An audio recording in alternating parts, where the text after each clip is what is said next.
Hello friends, welcome back to my channel Priya রান্নাঘরে তোমাদের সবাইকে স্বাগত।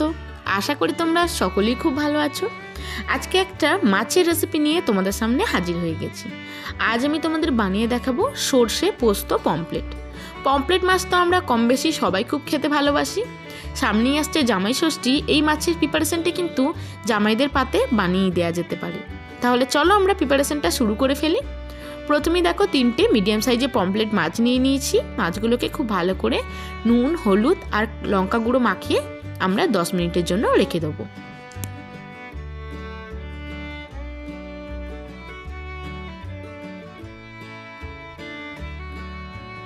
এবার হাত দিয়ে খুব ভালো করে মাছগুলোর গায়ে আমরা নুন, হলুদ আর লঙ্কা গুঁড়োটা মাখিয়ে নিচ্ছি। এরমভাবেই মাছটাকে 10 মিনিটের জন্য রেখে দেবো।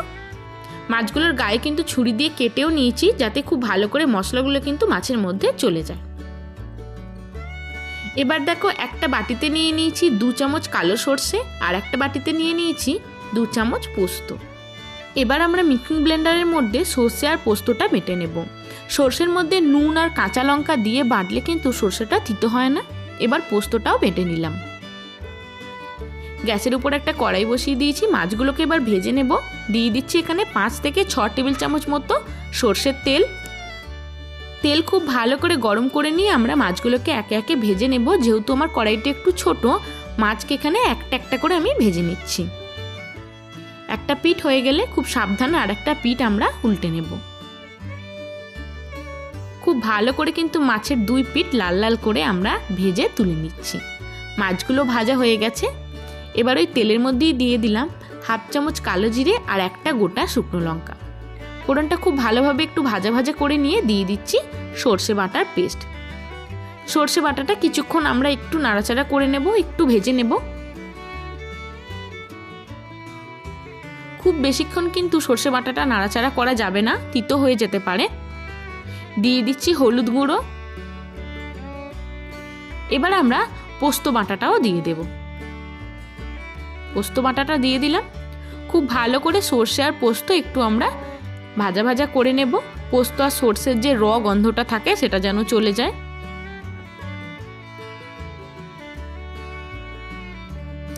এই সেম প্রসেসেও কিন্তু তোমরা টিফিন কোটোর মধ্যে ভাপাও বানাতে পারো, সেটাও খুব খেতে ভালো লাগে। অল্প একটু নুন দিয়ে দিলাম।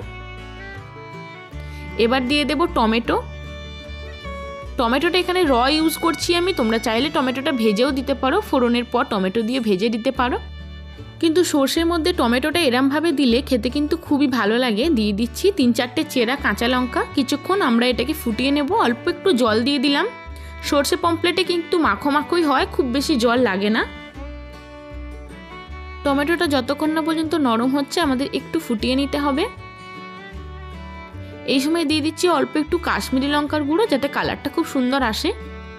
খুব ভালো করে মিশিয়ে নিচ্ছি। টমেটো কিন্তু আমাদের নরম হয়েই গেছে, গ্রেভিটাও ফুটতে উঠতে শুরু করে দিয়েছে। এবার দিয়ে দিচ্ছি আমরা ভেজে রাখা পমফ্রেট মাছগুলো। আমাদের সর্ষে পমফ্রেট কিন্তু একদম প্রায় শেষের দিকে স্টেপে চলে এসেছি আমরা। এবার মাছের 2 পিঠই খুব ভালো করে উল্টে পাল্টে দেবো, যাতে মশলা 2 পিঠই খুব ভালোভাবে মাখানো হয়ে যায়। এটা কিন্তু গরম ভাতে খেতে জাস্ট ফাটাফাটি লাগে। তোমরা কিন্তু এটা বানিয়ে দেখতে পারো। খুব ভালো করে ফুটিয়ে নিয়েছি। নামানোর আগে দিয়ে দিচ্ছি অল্প আরেকটু সর্ষের তেল। এই সর্ষে পোস্ত বানানোর সময় সর্ষের তেলের ফ্লেভারটা আর কাঁচা লঙ্কা, টমেটোর গন্ধটা অপূর্ব লাগে। এবার আমরা গরম গরম প্লেটে সার্ভ করে দিচ্ছি। আমার দেখানো এই প্রিপারেশনটা তোমাদের কেমন লাগলো আমাকে কিন্তু কমেন্ট সেকশনে অবশ্যই জানাইও। ভালো লাগলে লাইক করে দিও, নিজেদের ফ্রেন্ডস ফ্যামিলির সঙ্গে শেয়ার করে দিও। আর যেসব বন্ধুরা আমার চলার পথে প্রথম থেকে আমাকে সাবস্ক্রাইব করে আমার সাথে আছো, তাদের জানাই অনেক ধন্যবাদ। যেসব বন্ধুরা এখনও আমার চ্যানেলে নতুন, প্লিজ বন্ধুরা চ্যানেলটা সাবস্ক্রাইব করে দিয়ে এইভাবেই আমার পাশে